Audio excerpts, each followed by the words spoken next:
welcome back to my channel. My name is Destiny, for those of you who have not watched yet. I am coming on here to tell you my experience with the NASM CPT exam. I studied it for about 6 months, and you can finish it in 2 weeks really, but it just took me a little longer because I was doing it on and off, and I have 2 kids at home, and it just took a little while for me. Recently I took the self-study course, and I just want to go over how I passed it on my first try. So the main tip that I want to get to before I go to anything else is to take your exam within a 6-month period. The course itself is good for 1 year from the day that you sign up, but the exam is only good for 6 months. So I fell outside of that 6-month period by about a week, and I had to pay $199 to take the exam, and it was considered a retake. There are apparently a lot of different varieties of exams out, but for my exam I had a lot of questions about overactive and underactive muscles for upper cross syndrome and lower cross syndrome.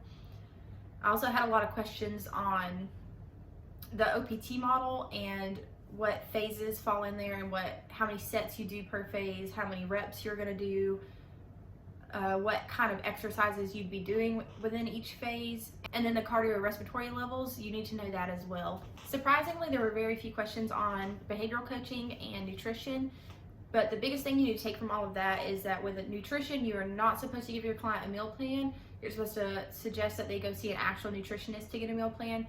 You can give advice though. But of course, if you're certified in nutrition, you're able to give actual meal plans, which can help your business a lot. The exam itself is supposed to be 2 hours long, and I finished mine within 45 minutes. So I was like, either I passed and I did great, or I failed miserably. And luckily I passed, so that was a huge relief. There are 6 domains in the NASM CPT exam. Domain 1 is Basic Applied Sciences, which is 17% of your exam. Domain 2 is 18% of your exams, and that is on assessments. Domain 3 is Program Designs, which is 21% of your exam. Domain 4 is Exercise Technique and Training Instructions, which is 22%. Domain 5 is Client Relations and Behavioral Coaching, which is 12%.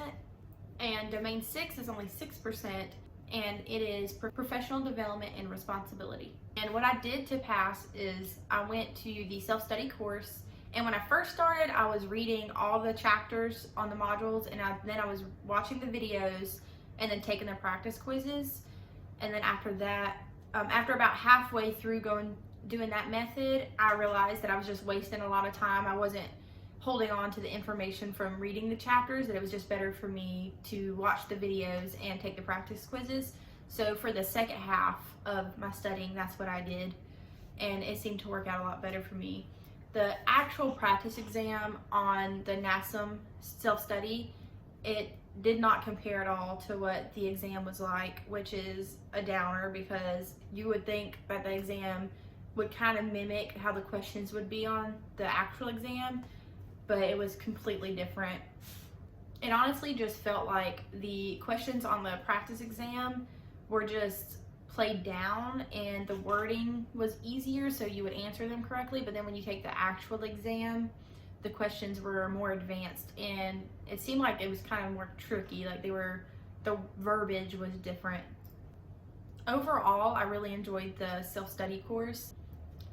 Honestly, what helped me the most was Trainer Academy, and if you're interested and know more information about that, please just drop a comment and I'll do another video on that. That's it for today, guys. Thank you so much for joining me, and I hope you have a blessed day.